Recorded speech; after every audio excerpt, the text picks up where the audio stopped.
Hello बच्चों, चलिए प्रश्न पढ़ते हैं। प्रश्न दिया कि निम्न में से कौन सी सरल सेल में दिए गए पैमानों को दर्शाती है। तो यहाँ पर जो अपने को पैमाने दिए हुए हैं, ए बराबर नहीं है बी बराबर नहीं है सी के, और अल्फा बराबर बीटा बराबर गामा बराबर 90 डिग्री। तो सबसे पहले बात करें अगर इस प्रश्न में मुख्य अवधारणा की, देखो क्या होगी मुख्य अवधारणा जो इस प्रश्न में होगी वो होगी जालक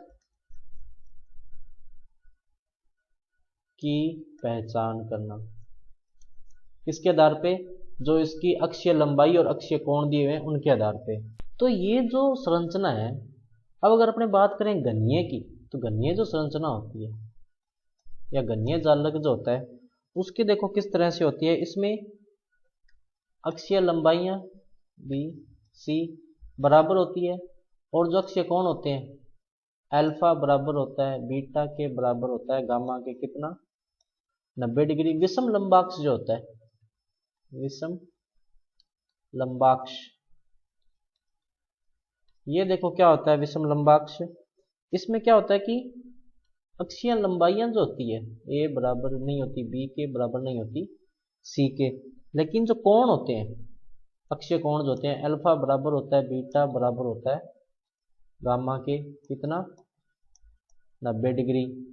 उसके बाद में कौन सा है द्विसमलंबाक्ष। तो द्विसमलंबाक्ष में क्या होता है द्विसमलंबाक्ष। तो द्विसमलंबाक्ष में क्या होता है कि ए तो बराबर होता है बी के, लेकिन दोनों ही सी के बराबर नहीं होते। बात करें अगर अक्षीय कोणों की, तो इसमें अल्फा बराबर बीटा बराबर गामा कितना होता है 90 डिग्री होता है। उसके बाद में जो सबसे अंत में आता है वो आता है षटकोणीय।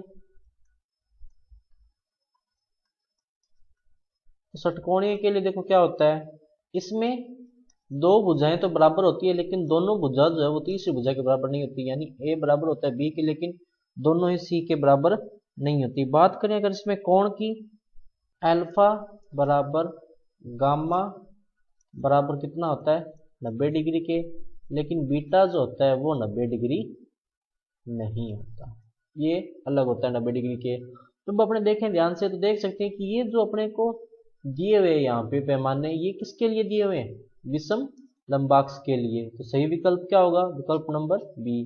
तो बच्चों ये था आपका उत्तर। मैं आशा करता हूँ आपको समझ में आया होगा। धन्यवाद।